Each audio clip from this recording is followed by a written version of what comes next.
थी, तुमको कॉमर्स पढ़ाया था, तुमको आर्ट्स पढ़ाए थे, तुमको चार्टर्ड अकाउंटेंट बनाया था,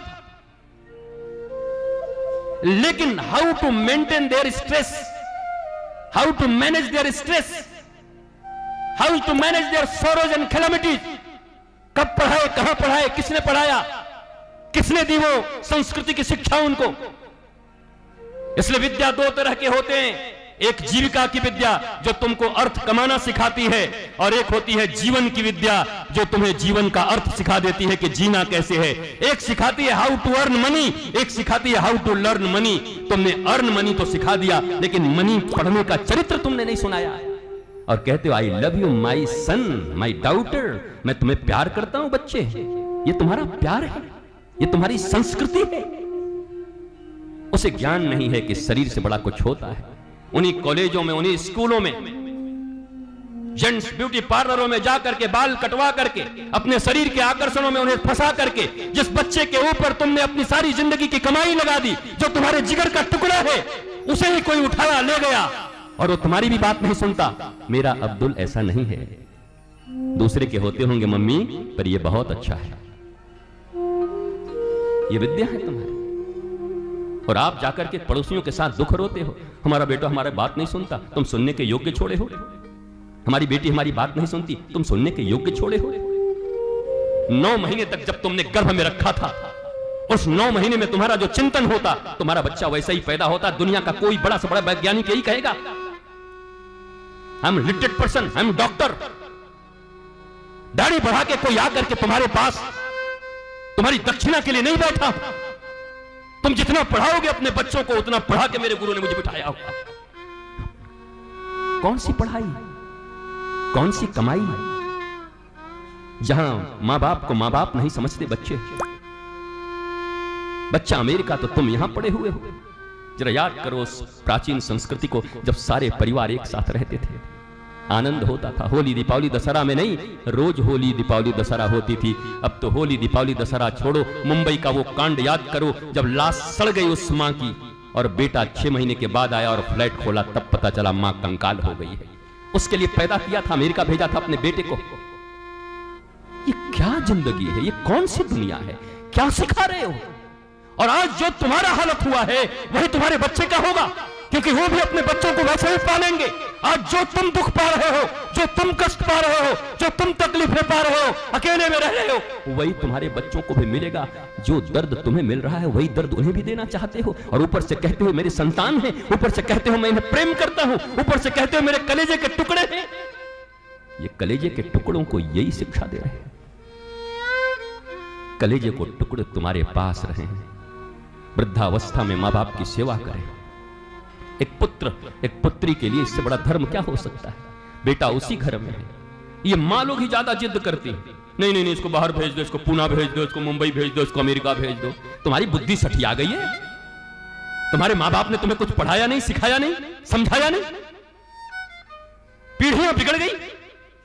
मैकोले की शिक्षा व्यवस्था आकर के, जिस देश में 80 करोड़ से ज्यादा लोग सनातनी रहते हो, वहां उनका एक बोर्ड नहीं है, उनकी शिक्षा की व्यवस्था नहीं है।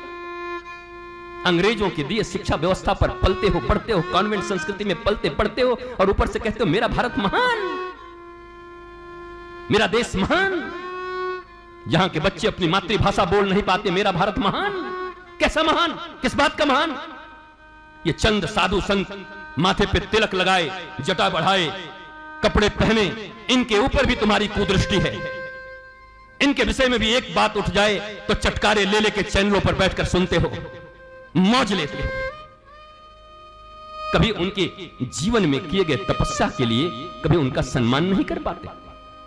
वृंदावन में ऐसे हजारों हमारे संस्कृतज्ञ पड़े हैं बालक, जिनको 18,000 श्लोक है और जिनको भोजन तक नहीं मिल पाता, जिन्होंने वेद व्यास के 18,000 श्लोकों को अपने मुखस्थ और कंठस्थ कर लिया हो, उनको 2 रोटियों के लिए सोचना पड़ता।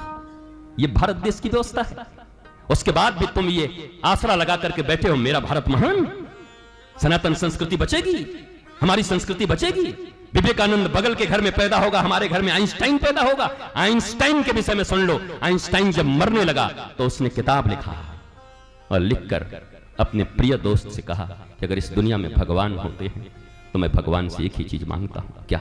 मुझे दोबारा इतनी बुद्धि देकर पैदा मत करना, मेरी बुद्धि ने मुझे उलझा दिया। आइंस्टाइन, जिसका नाम ले लेके तुम बैठ करके अपने बच्चों को पढ़ा रहे हो, आइंस्टाइन अपने जीवन के अंतिम क्षण में इतना दुखी होके गया। आइंस्टाइन कहता है इतनी बुद्धि मुझे उलझा गई, मकड़े के जाल में उलझ गया। मैं भगवान से प्रार्थना करता हूं दोबारा अगर मेरा जन्म हो तो मुझे आइंस्टाइन मत बनाना, मेरे से दुखी व्यक्ति इस दुनिया में कोई नहीं। आइंस्टाइन।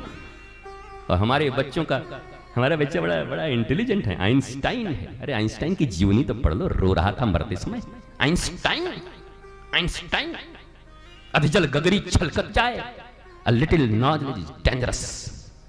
तुम्हारे पास अधूरी जानकारियां हैं, अधूरे ज्ञान है, इसलिए तुम खुद डेंजरस हो, इसलिए बच्चे भी डेंजरस पैदा कर रहे हो, लालन पालन भी डेंजरस कर रहे हो, उसके बाद तुम्हारे बच्चे तुम्हारे साथ डेंजरस हो जा रहे हैं।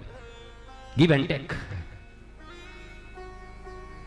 उससे अच्छा तो गोविंदा गाता था, जो बोएगा वही पाएगा, सुख दुख है क्या फल कर्मों का, बोया क्या है आपने।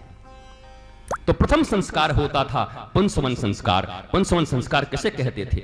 गर्भ धारण के पहले माता और पिता सुचिता के साथ यज्ञ करते थे। हमारे संस्कार में, हमारे हिंदुस्तान में यज्ञ होता था, नारायण का जाप होता था, मन प्राण दोनों के भगवनमय बने होते थे, और वो पुंसवन संस्कार होता था, उनका मिलन होता था। तो उस गर्भ में कोई न कोई प्रहलाद, कोई न कोई ध्रुव, कोई न कोई मीरा, कोई न कोई जना आती थी, कोई न कोई कबीर और कोई न कोई तुलसी आते थे। हमारी तुम्हारी तरह दुशासन, रावण और ये श्रद्धा नहीं आते। श्रद्धा बिटिया के प्रति मेरे हृदय में बहुत दर्द है, पर क्या करूं दर्द का? ईश्वर ने तुम्हें यह जीवन दिया है, तुम्हें अवसर दिया था।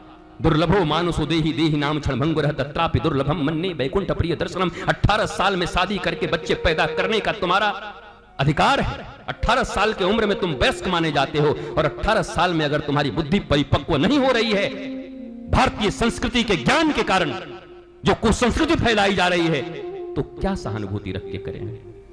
क्या सहानुभूति रख के? पूर्ण सहानुभूति है।